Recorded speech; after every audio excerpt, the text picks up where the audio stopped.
वंश न्यूज, दलित पीडित व शोषित जनतेचा खनखनीत आवाज। नमस्कार, जय भीम साथियों, आप देख रहे हैं वंश न्यूज चैनल। मैं स्नेहा टेकम, आपके लाइव एक नई खबर।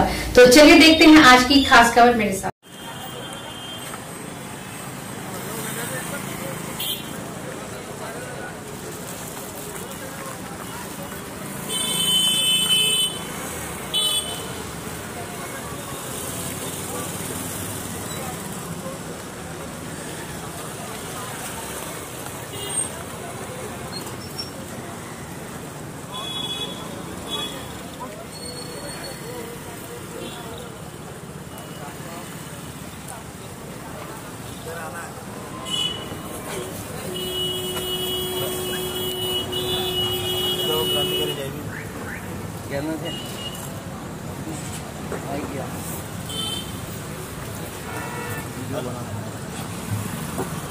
हेलो मित्रों, क्रांतिकारी जय भीम।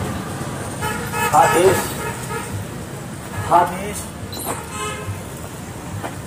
परमपूज्य डॉक्टर आंबेडकर यांच्या संविधानाने चालतो।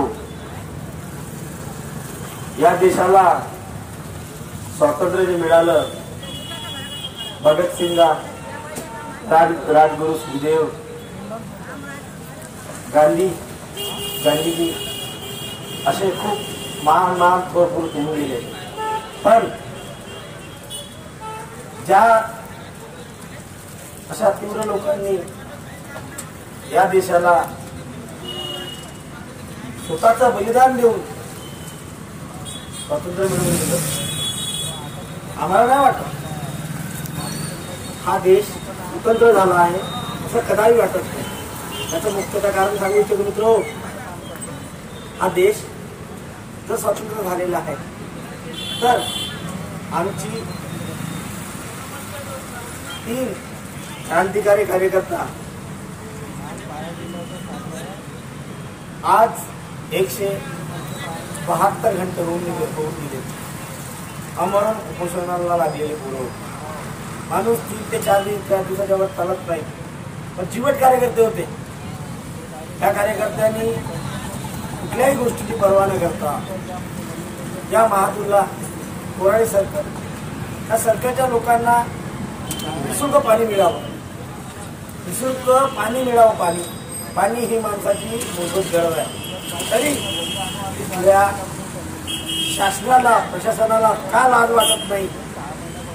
हा जनतेने पुरवण्याचं त्यांचं हे कर्तव्य आहे। हे काही आपल्यावर उपकार करत नाही, कारण महाजनतो आपल्यावर काही उपकार करत नाही। महाजनतो कोराडीच्या पुनर्निर्माणासाठी, या निर्माणासाठी याच गावातील नागरिकांनी आपल्या शेकडो एकर जमिनी त्यांना एकदम तवडीमोल भावाने दिल्या आणि त्यानंतर त्या ठिकाणी जो कोराडीचा वीज प्रकल्प उभा राहिला, त्या ठिकाणी तुमच्या आमच्यातल्या परिवारातील, आपल्या कुटुंबातील कित्येक मजूर लोक आपल्या रक्ताचं पाणी करू एक घाम गाळून शरी कामगार लोक त्या ठिकाणी काम करत आहे। आणि आज या ठिकाणी वीज निर्मिती मोठ्या प्रमाणामध्ये जर निर्माण होत असेल, त्याच्यामध्ये सगळ्यात जास्त जर रोल असेल तर या गावच्या नागरिकांचा, या गावच्या कामगारांचा। मात्र याच गावच्या नागरिकांना, याच गावच्या कामगारांना जर मोफत पाणी जर आपले जनप्रतिनिधी देऊ शकत नसेल तर ही त्या जनप्रतिनिधींना ही शर्मेची बाब आहे। आणि कुठेतरी एक सामाजिक चळवळीतून आम्ही सुद्धा आलेलो आहोत।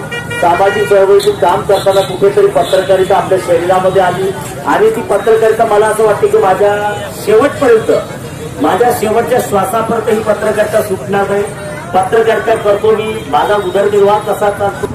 आपल्या गावातले किती लोक मला जाहिराती देतात, नाही देत, कोणी काही बातम्या देण्यासाठी काही देतात, नाही देत, हे तुम्हालाही माहित असं। मला तरी असा अनुभव येत नाही की महात्मा कोराडीमध्ये चला आपले लोक आहेत, आपल्या लोकांकडे कुठेतरी जाहिराती भेटतील आणि जाहिरातीच्या भरोश्यावर आपलं एक चॅनल, आपलं जे आपण स्वतःहून उभं केलं वंश न्यूज चॅनल, त्या चॅनलला कुठेतरी त्यांच्याकडे आर्थिक मदत होईल। मात्र आर्थिक मदत कुठे होत नाही। जे आर्थिक मदत होते ते बाहेरचे लोक करतात आपल्याला, आपल्या कामामुळे, आपल्या बातम्यामुळे। आणि कुठेतरी वंश न्यूज जे मी निर्माण केलेलं वंश न्यूज चॅनल जे आहे ते दलित, पीडित व शोषित जनतेचा खणखणीत आवाज आहे। कुठेतरी जे समाजामध्ये दलित लोक आहेत, पीडित लोक आहेत, कुठेतरी जे शोषित आहे, त्यांच्यावर नेहमी अन्याय होतो, अत्याचार होतो, त्या ठिकाणी कुठेतरी आपला चॅनल त्यांच्या हक्काचा आवाज म्हणून बाहेर आला पाहिजे, कुठेतरी त्यांच्या अन्यायाला वाचा फोडली पाहिजे, यासाठी आपलं चॅनल हे युट्यूबला पोर्टलला आपलं कार्यरत आहे. आणि कुठेतरी अशा या सामाजिक आंदोलनाला आपलाही हातभार लागला पाहिजे. म्हणून आपल्याला वाटते ज्या ठिकाणी गावाच्या हिताची मागणी ज्या ठिकाणी पुढे जेव्हा येईल, कोणाच्या माध्यमातून येऊ, कुठल्याही पक्षाच्या माध्यमातून येऊ, कुठल्याही समितीच्या माध्यमातून येऊ, सारे कार्यकर्ता कंधे से कंधा मिलाकर हम लोग आप लोगों के साथ है. चाहे संघर्ष करने के लिए कभी भी हमें आपके साथ उतरना पड़े, रोड पर उतरना पड़े, हम सारे लोग आपके साथ हैं. मेरे साथ में पूर्व विदर्भ के संयोजक विवेक खाड़के जी भी आए हुए हैं. चंद्रपुर जिला के प्रभारी वंचित बहुजन आघाड़ी के राजेश बोरकर जी भी हमारे बीच में आए हुए हैं. तो मैं बताना चाहूंगा कि राजेश बोरकर जी भी भंडारा लोकसभा चुनाव लड़े हैं और विवेक खाड़के जी भी जो हमारे बीच में बैठे हैं, देवेंद्र फडणवीस, इनके खिलाफ दक्षिण पश्चिम से चुनाव लड़ चुके हैं. इसलिए आपकी बात को ऊपर तक पहुंचाने के लिए हम लोग भी आपके साथ मिलकर संघर्ष करेंगे. इतना ही कहकर मैं अपने दो शब्द समाप्त करता हूँ. मैं वंचित बहुजन आघाड़ी की तरफ से और आदरणीय प्रकाश अंबेडकर साहब इनके तरफ से इस आंदोलन को जाहिर समर्थन डिक्लेयर करने के लिए मैं यहाँ आया हूँ. और जिन साथियों ने भी लगातार 8-10 दिन से आमरण उपोषण यहाँ पर किया, वो काफी धन्यवाद के पात्र है. समाज उनका हमेशा ऋणी रहेगा, महादुला क्षेत्र उनका ऋणी रहेगा, क्योंकि समाज के लिए लड़ने का जज्बा उनके अंदर ही होता है, जिनको इस बात का ज्ञान होता है कि महापुरुषों के संघर्ष की वजह से हमको सब कुछ मिला. जैसे हमारे साथी ने कहा कि बाबा साहब अम्बेडकर ने भी इसके पहले एक संघर्ष किया था, एक आंदोलन किया था, वो था महाड़ का 14 तालाब का सत्याग्रह.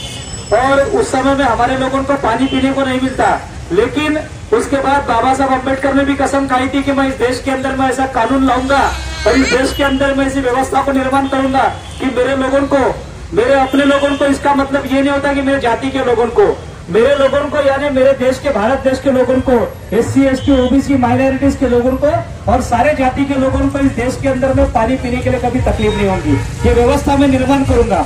और बाबा साहब अम्बेडकर ने संविधान के माध्यम से इस व्यवस्था का निर्माण किया.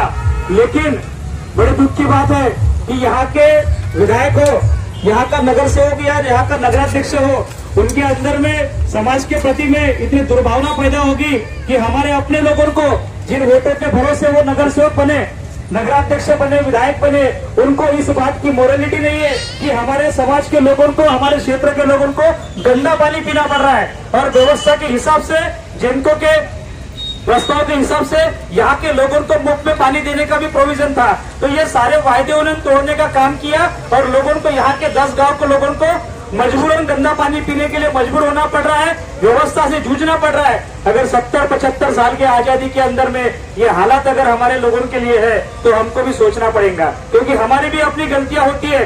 हम हर चुनाव के अंदर में बाबा साहब ने हमको बोला था कि ये कांग्रेस पार्टी चलता हुआ घर है, वहां जाके थप्पे मारने का काम करते.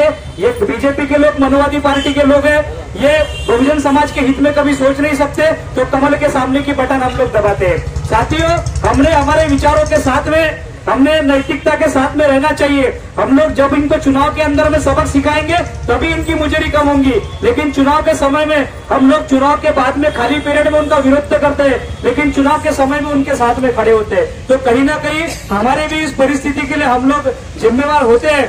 तो इस बात को भी हमको समझना पड़ेगा. आपके इस आंदोलन के, इस सत्याग्रह को ऊपर तक लेके जाने के लिए, आपके साथ में कंधे से कंधा लगाने के लिए हम लोग तैयार हैं. विज्ञापन हेतु आप हमारे चैनल के मुख्य संपादक श्री सुनील सार्वे से नीचे दिए गए मोबाइल नंबर पर संपर्क कर सकते हैं. अगर आपको यह खबर अच्छी लगे तो प्लीज लाइक करें, शेयर करें और हमारे चैनल को सब्सक्राइब करना ना भूलें.